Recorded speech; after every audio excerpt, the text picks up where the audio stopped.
यही घामे में खड़ा खड़ा टंगरी पिराए लगल। बाकी कोट दरवा पता नहीं का करत कब से देत लगत जही के पड़ी। आ का हो सबके दे तारा और हम तो के ना लौकत है का? अरे लौकत ताऊ लेकिन ढंग से ना लौकत हो भाई। अच्छा तू चिदूरन के पतो है का? तू यह कुल निहरबा का कि के कर पतो बा के कर पतो ना खेबा वही हिसाब से देबा का? आ काहे ना हो तू है बाटू ना जवन भोरई आई जालू दांत चियारत के बिना अंगूठा लगावले झगड़ा करके राशन लेके चल जाली। काय बेर अंगूठा लगावली रहते हैं? ए सुनो यही बगलिया में बांसीपुर को भीम कोटेदार के देख लो कितना ईमानदार आदमी हो। घरे घरे जाके अंगूठा लगवावे ना आ तू का करेला ना सब कोई जाने लो।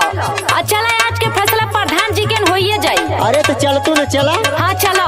हाँ चला।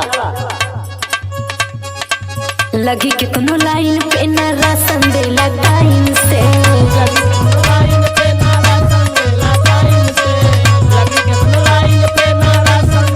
इहे बतिया कई बेर कहनी प्रधान से।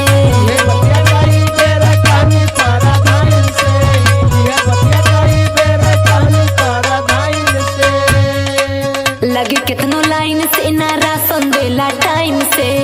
इहे बतिया कई बेर कहनी प्रधान से। आई झूठ बोलत हो प्रधान। ई तकरात बेईमानी बड़ी जोर ह। ई तकरात बेईमानी बड़ी जोर ह। सुनी प्रधान जी। का हूँ सुनिए?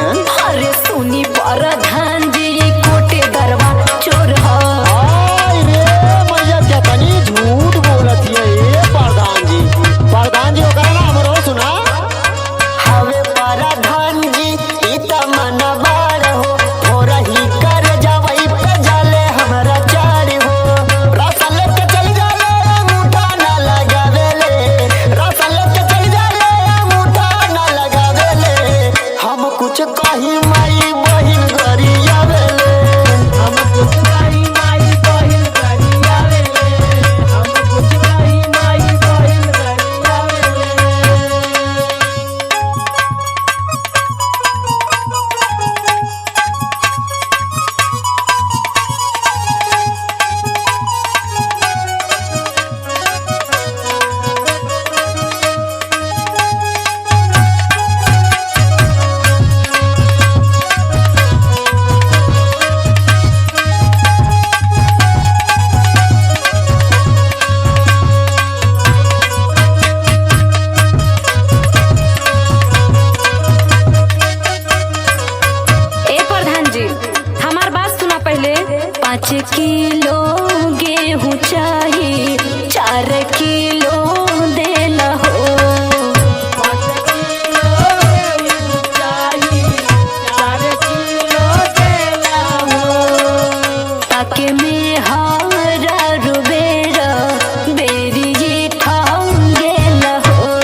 बेर कहनी परधाइन से।